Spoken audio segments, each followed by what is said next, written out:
Bonjour et bienvenue dans Tech ou Transformation en cours, une émission de News Assurance Pro, en partenariat avec CGDIM Insurance Solutions. Nous allons parler de diversification, de services et d'assurabilité. A tout de suite.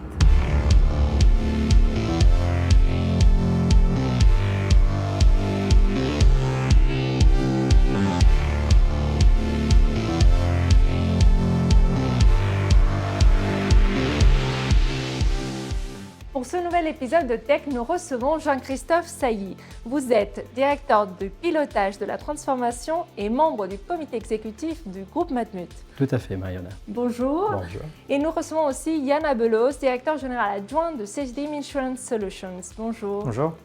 Alors, Jean-Christophe Sailly, vous êtes à la tête d'une toute nouvelle direction, la direction du pilotage de la transformation du groupe Matmut. Pourquoi la mutuelle a-t-elle décidé de créer cette nouvelle direction? Alors, je dirais que c'est une conjonction de fait. On pourrait citer tout notre environnement qui s'entrechoque. Globalement, la réglementation, une concurrence exacerbée. Mais je dirais que je vais aller ailleurs. Je pense qu'aujourd'hui, le groupe Matmut est, comme nombre de ses confrères, soumis à une règle, à une loi et à une règle qui nécessite que la transformation s'opère. 330 projets au sein du groupe Matmut, globalement. Sur ces 330 projets, on en connaît à peu près une trentaine qui relèvent de ce qu'on appelle chez nous des projets majeurs et ou stratégiques. Ces projets, ils nécessitent une couche de sécurisation très forte pour faire en sorte de produire et de délivrer la transformation attendue. Puisqu'on a bien compris que ces 30 projets, ils emportent globalement la transformation du groupe. Et au moment même où le groupe est en train de refondre son schéma directeur informatique, en fait, ça fait sens d'avoir un schéma directeur qui est en évolution très profonde et en même temps de gros projets qui vont structurer cette transformation et surtout qui vont faire en sorte qu'on soit, je dirais, up-to-date des pratiques du marché demain, j'espère en tout cas. Est-ce que vous pensez, Yann Abelos, que ce type d'organisation permet de mieux anticiper les transformations du métier d'assureur? Alors oui, nous devons tous professionnaliser nos gestions de projet. Les secteurs d'assurance, IRD et assurance de personnes sont des secteurs qui évoluent beaucoup. Donc l'ensemble des assureurs et les acteurs tels que CGDIM Insurance Solutions ont des projets d'intelligence artificielle, de dématérialisation pour réduire les frais de gestion, pour améliorer la productivité. Donc en effet, détenir des compétences sur les nouvelles technologies est incontournable aujourd'hui. Matmut a annoncé en 2021 un investissement de 100 millions d'euros sur 5 ans pour rénover son système d'information. Où en êtes-vous de ce chantier, Jean-Christophe Sailly? Eh bien, nous en sommes à la 3e année. Alors cette 3e année, globalement, je suis pas informaticien de formation. Pour autant, l'ensemble de nos socles techniques ont été revus, l'ensemble de nos infras ont été également revus.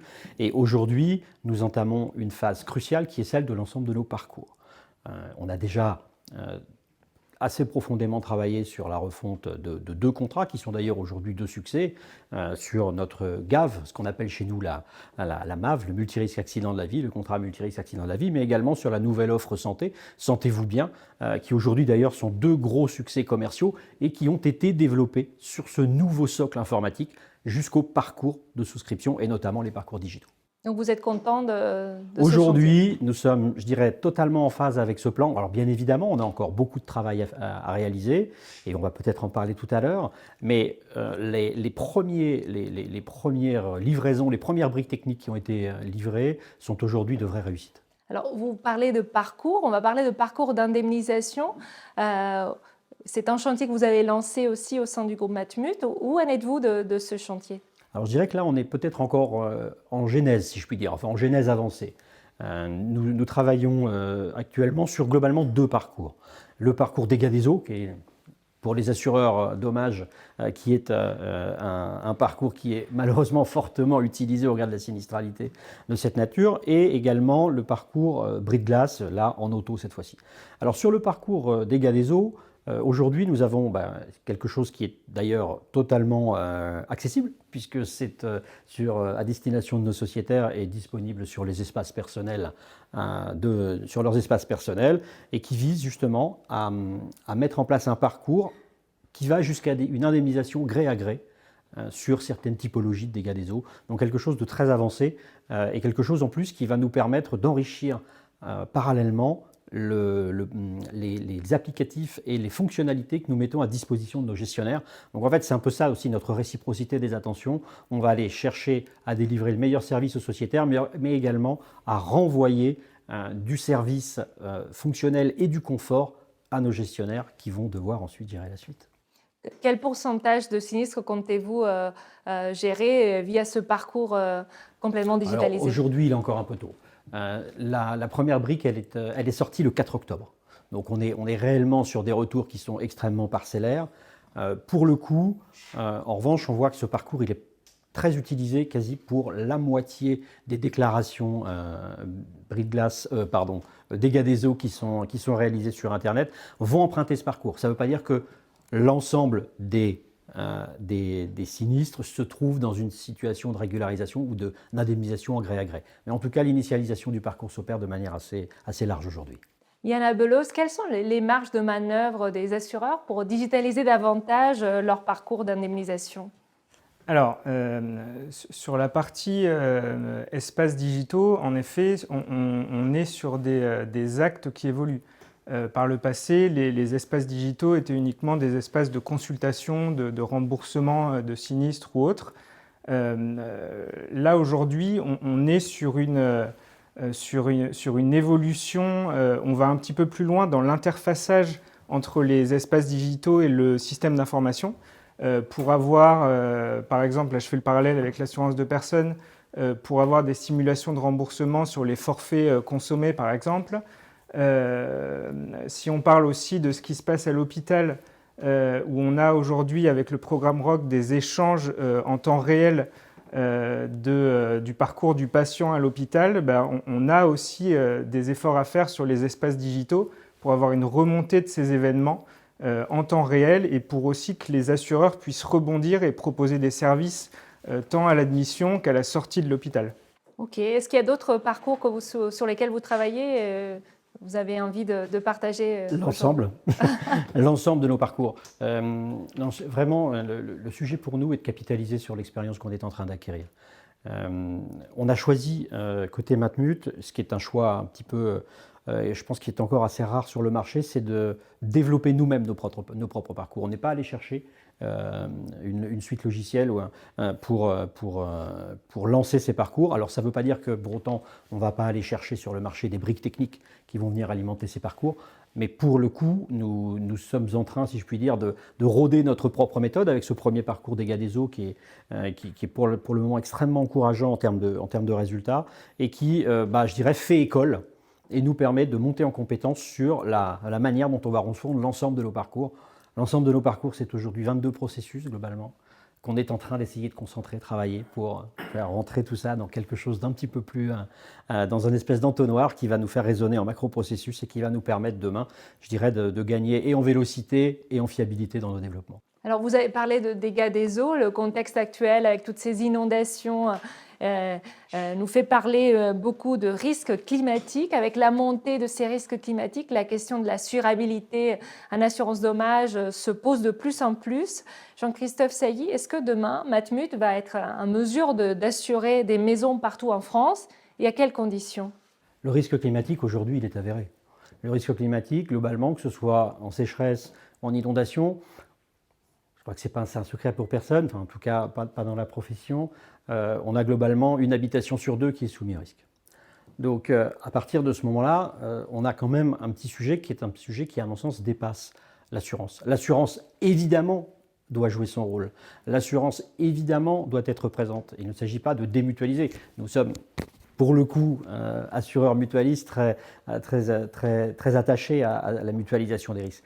Pour autant, je pense que face à un tel phénomène, alors même si 2022 ne sera pas une année exceptionnelle globalement, je pense que 2022 va se produire, en tout cas l'année n'est pas finie, mais si elle continue de la sorte, on va être sur une année qui, je dirais, est presque moyenne en termes de sinistralité climatique.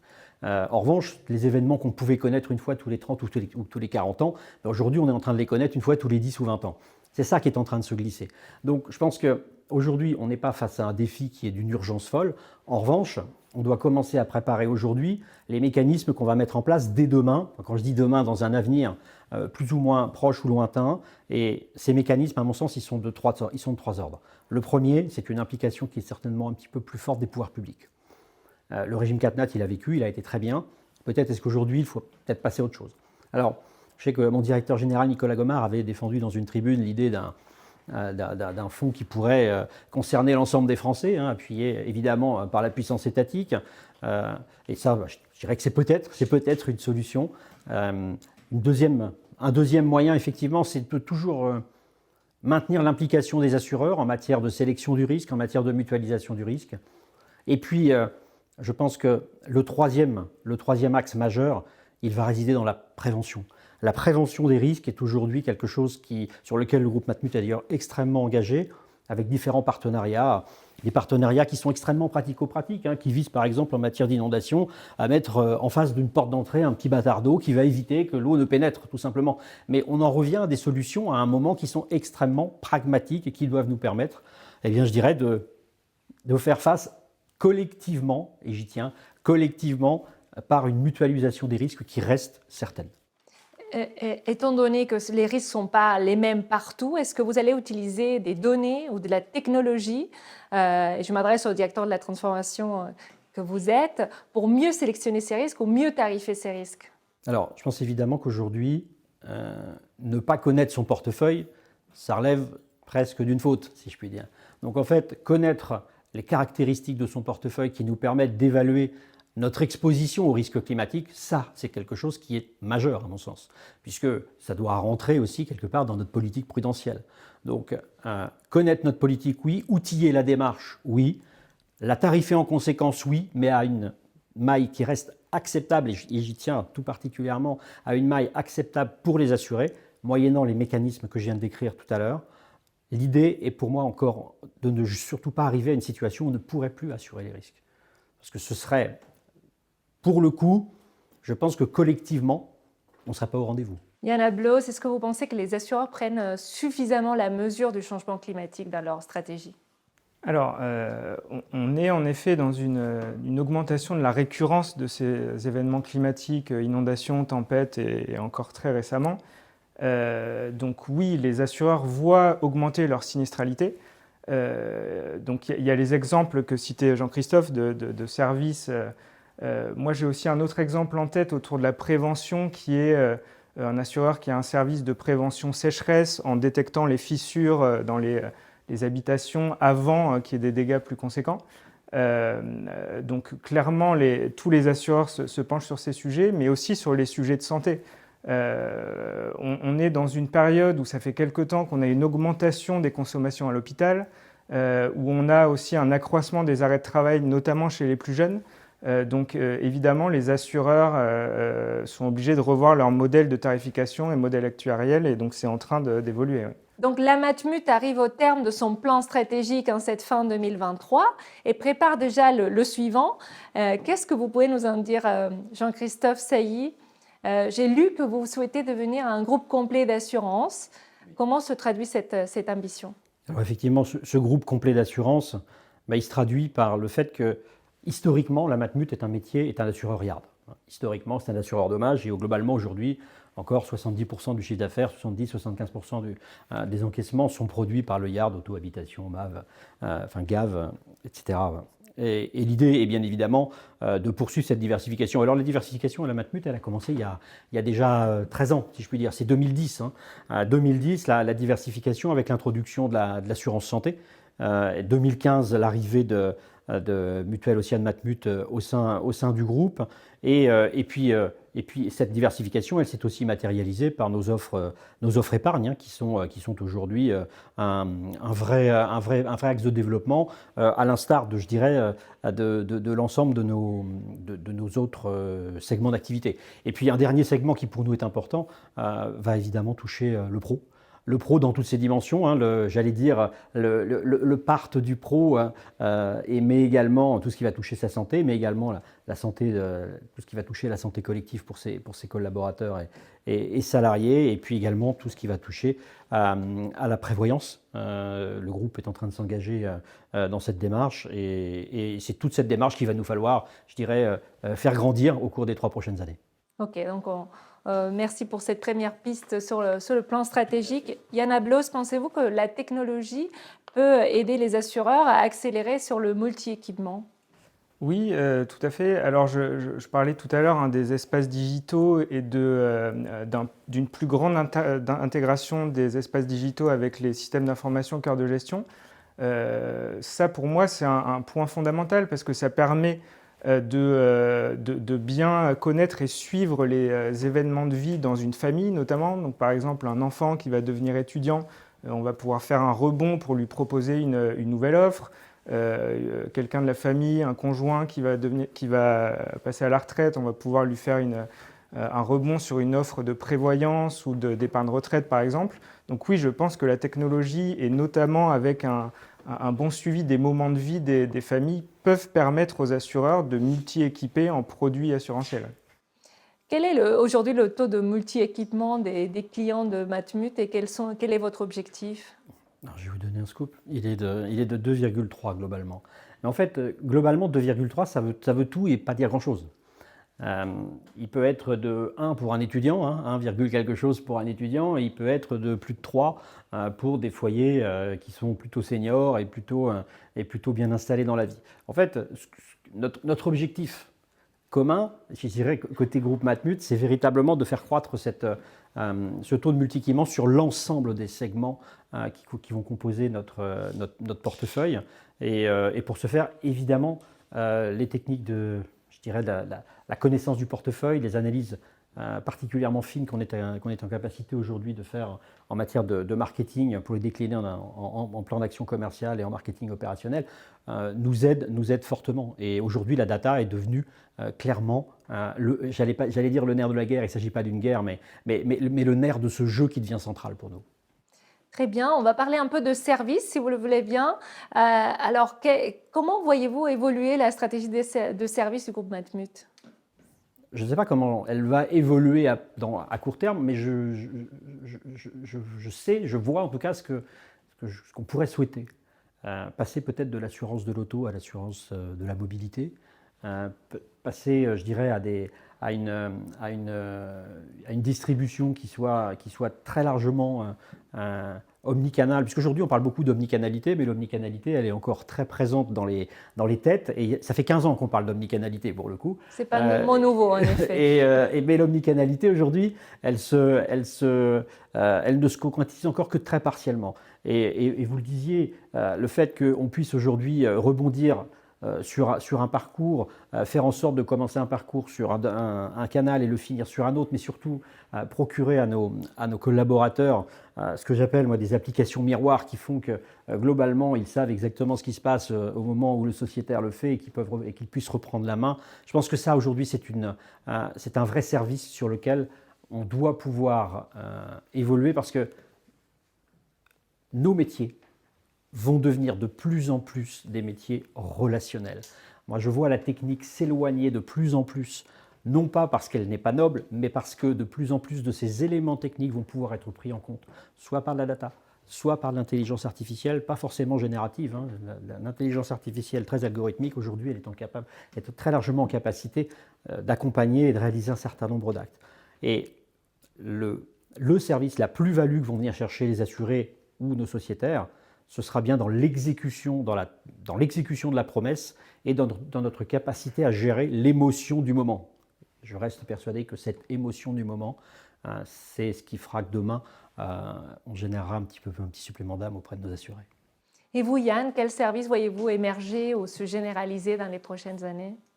Alors, je pense donc déjà à des services de prévention. On a parlé tout à l'heure de services de prévention contre des dégâts liés aux risques climatiques. Je pense à des services de prévention liés aussi à l'allongement de la durée de vie des assurés. de prévention aussi liée à l'éclatement des arrêts de travail, et notamment chez les plus jeunes. C'est quelque chose où il faut que les assureurs proposent des solutions de services. Ensuite, si je vais plutôt sur l'assurance santé, je pense que les assureurs complémentaires doivent aussi bien repréciser leur rôle par rapport à l'assurance maladie obligatoire. Et donc pour ça, chez CGD Insurance Solutions, on travaille aussi avec des clients assureurs, nous, sur des services de tiers payants autour de produits non remboursés par la sécurité sociale, par exemple, comme des paniers de soins d'homéopathie, ou aussi des services de tiers payants autour de la médecine douce. Voilà en quelques mots les services que je pense importants de mettre en avant.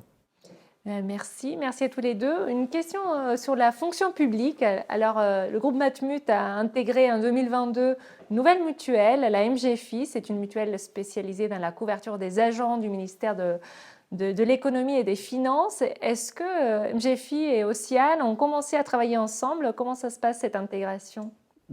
Cette intégration se passe très bien dans le groupe Matmut et nous évoquions tout à l'heure la diversification. C'est précisément une manière de diversifier que d'adresser le secteur de la santé sur le domaine de la fonction publique. Nous étions avec Mutuelle Océane Matmut dans le domaine de l'interprofessionnel. Eh bien, aujourd'hui, on a de vraies complémentarités industrielles qui sont en train de s'opérer, et notamment avec une expertise forte et avérée de Mutuelle Océane Matmut sur les parcours digitaux, dont aujourd'hui bénéficie très concrètement MGFI dans la conception de ces nouvelles offres.